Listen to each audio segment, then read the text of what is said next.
Hola, bienvenidos a su podcast Entre lo Eterno y lo Cotidiano. Vamos a seguir con la serie Camino de Salvación. Hoy tenemos el episodio 12 y este episodio se llama Oración Trascendente. Ok, como todos sabemos, en Semana Santa siempre en todas las iglesias o la mayoría de las iglesias hablan de 7 oraciones que hizo Jesús en la cruz. Claro, le llaman las 7 palabras, ¿no? Pero en realidad, literalmente son 7 oraciones y no 7 palabras. Oraciones que se hicieron a Dios, a otras personas o a Vox Populi, es decir, que para que cualquiera lo pudiera escuchar. O sea, la hizo Jesús, ¿ok? Pero considero que hay muchas oraciones importantes dichas por Jesús, igual de trascendente como la de la cruz, las de la cruz, ¿ok? Ahora, también hay una en particular que me gusta muchísimo y creo que es mucho más trascendente que, que las que hizo en la cruz, ¿ok?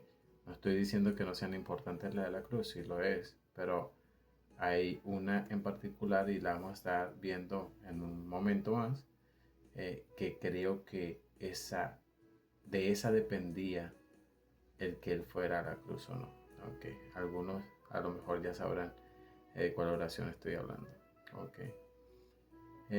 Como por ejemplo, una de las oraciones, antes de llegar a las 7 oraciones que hizo en la cruz, voy a tocar otras oraciones que me parecen súper importantes.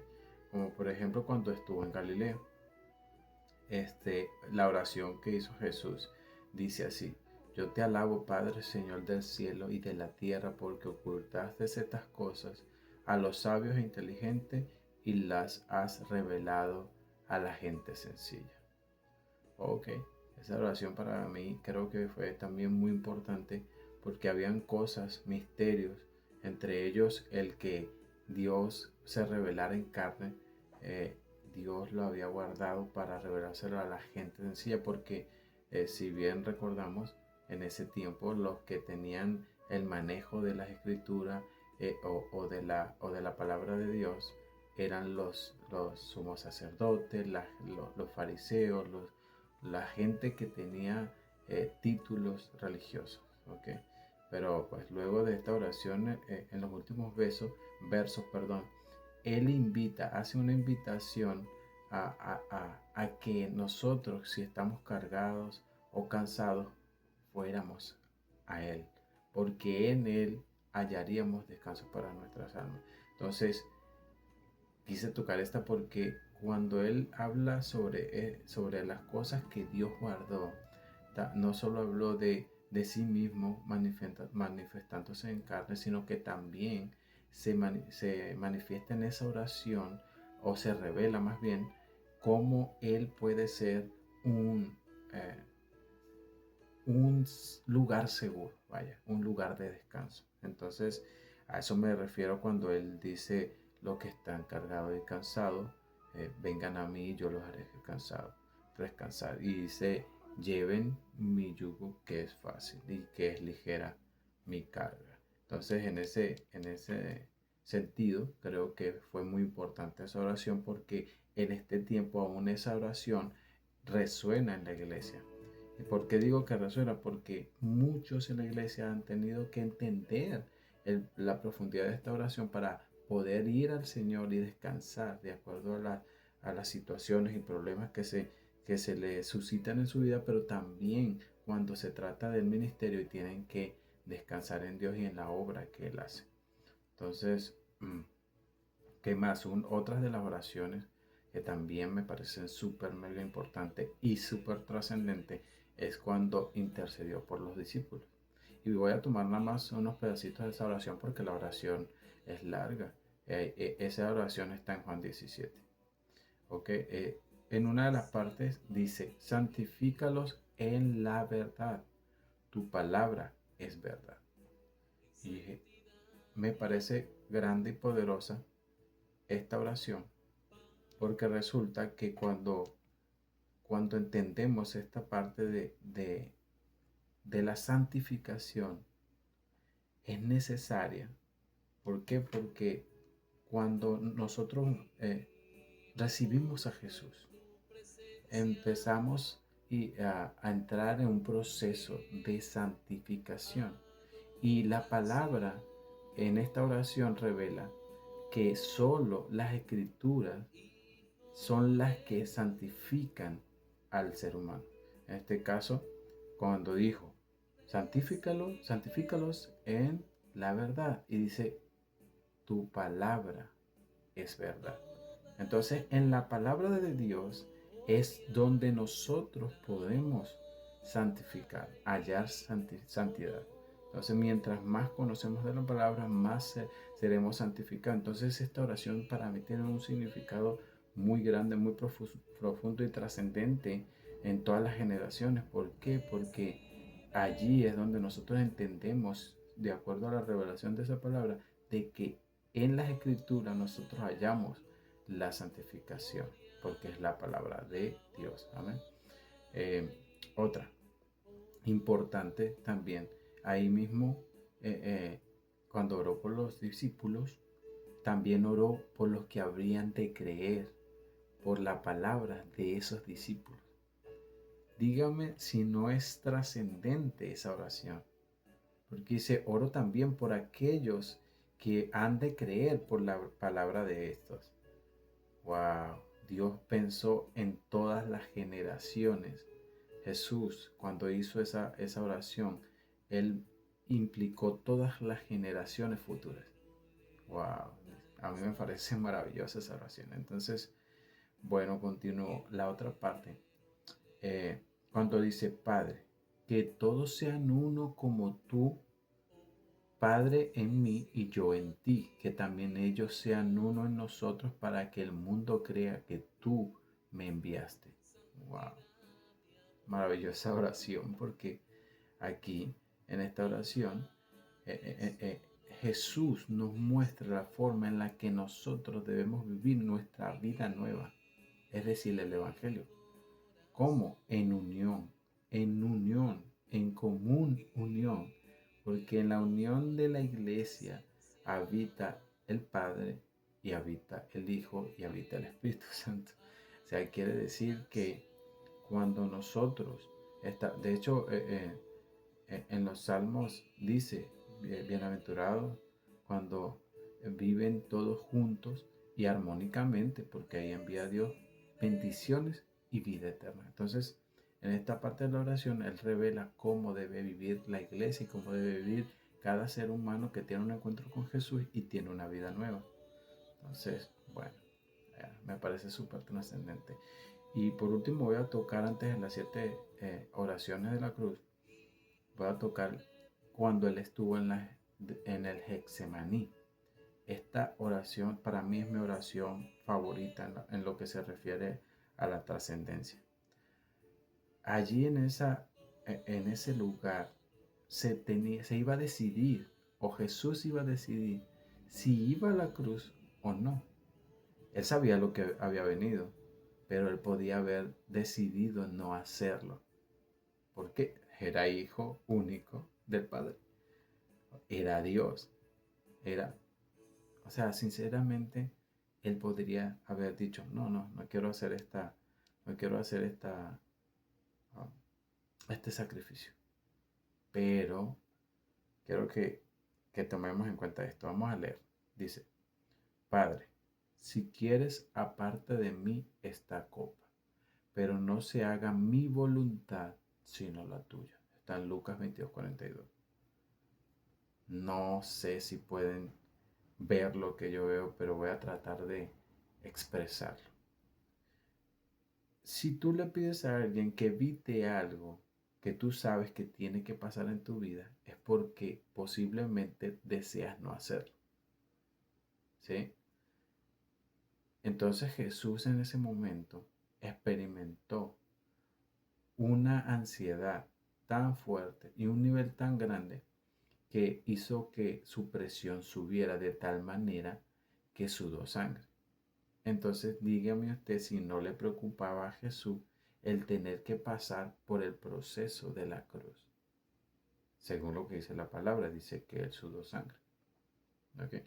Ahora, él oró al Padre, como siempre, en una suma reverencia y dijo, Padre, si tú quieres, si es tu voluntad, haz que pase esta copa de mí, es decir, que yo no tenga que pasar por esta situación. Pero él, en toda su humildad, pudo decir que no se haga mi voluntad, sino la tuya. ¿Okay? En ese momento él pudo decidir no ir a la cruz, pero decidió obedecer, ser humilde y tener la sujeción al Padre y ser obediente hasta la muerte. Porque él podía haber dicho, no, Padre, ya no quiero hacer esto, sálvame, ayúdame y pues llévame contigo. Pues podría haber hecho esa oración, ¿sí o no? Pero no la hizo. Por obediencia, en humildad, por sujeción al Señor, al Padre. ¿Ok? Entonces terminó diciendo, no se haga mi voluntad, sino la tuya. Ahora, me gusta pensar que en ese momento Jesús no, él tuvo una reflexión y pensó en mí y pensó en ti y en cada uno de los seres humanos que dependían de que él pasara por ese trago amargo, por esa situación tan difícil y complicada. Entonces, para mí, esta oración es muy trascendente y decisiva porque si él hubiese orado diferente y pedir que no hacer el sacrificio, posiblemente no hubiese sacrificio. Y por ende no tuviéramos nosotros formas de poder relacionarnos con Dios de la manera que ahora lo podemos hacer. ¿Okay? Entonces, bueno, ahora sí vamos a entrar a esas 7 oraciones en la cruz. Una de las primeras es cuando él dice, Padre, perdónalos porque no saben lo que hacen. Eso está en Lucas 23:34. Ahí en ese momento Jesús pide perdón por aquellos que lo crucificaban mostrando su misericordia. Ahora, a mí me llama la atención que Jesús dice, perdónalos porque no saben lo que hacen, no saben lo que hacen. Y realmente no era así. O sea, a lo que se refiere, a lo que ellos estaban haciendo con él, sí sabían lo que hacían. Los romanos inventaron este tipo de tortura, o sea, y lo habían hecho muchísimas veces, o sea, eran, se puede decir, profesionales en lo que estaban haciendo. Así que ellos sí sabían lo que hacían. Ahora, quiero pensar, la Biblia no lo dice específicamente, pero quiero pensar que Jesús se refería a que ellos no entendían que Él era el Hijo de Dios y por eso estaban haciendo eso pensando que era un hombre más o cualquiera de los vivientes, igual que en la tierra. Pero no, ellos sí sabían cómo crucificar a alguien, cómo causarle dolor y es más, este dolor podía haberse alargado, pero no pasó. ¿Por qué? Porque él, eh, Jesús murió antes que los otros en la cruz, que estaban a su lado, a la derecha y a la izquierda. Que por cierto, para mí, ese es el evangelio expresado de manera completa. Bueno, eso lo hablaremos en otro momento en la siguiente oración. Entonces, en la segunda oración, ¿cuál fue la segunda oración? En verdad te digo, hoy estarás conmigo en el paraíso. Y cuando te digo oración, él habló eso con el que estaba, uno de los que estaba al lado de él. Ok, aquí en esto está en Lucas 23:43. Hay una promesa de salvación a aquel que estaba crucificado uno de su lado. El otro no, porque el otro mostró tanto desprecio como indiferencia hacia Jesús, diciendo que si era pues el Salvador que se salvara a sí mismo y que lo salvara a ellos. Pero en cambio el otro sí creyó, más bien lo reconoció. Entonces, en ese reconocimiento Jesús le promete que iba a estar con él en el paraíso. ¿Por qué? Porque básicamente al reconocer a Jesús, él reconoce a Dios. Ahora, para mí este es el Evangelio. En las tres cruces está el Evangelio como tal. Lo que pasa con el Evangelio cuando es predicado. Hoy en día, la gente eh, escucha el Evangelio. Jesús te ama, Jesús murió por ti, Jesús tomó tu lugar y todo eso lo saben. Y hay mucha gente que hacen como el que estaba a un lado y lo rechaza este Evangelio y se pierden. Y hay otros que hacen como el otro que estaba al lado y lo reconocen y lo reciben y se salvan. ¿Ok? Entonces, para mí esta oración también es importante porque muestra la acción del Evangelio en las vidas del ser humano. Algunos sí aceptan a Jesús y otros lo rechazan. Unos lo reconocen y otros lo menosprecian. Entonces, bueno, vamos a la siguiente oración. La siguiente oración es: Hijo, he ahí tu madre. Madre, he ahí tu hijo. Juan 19:26.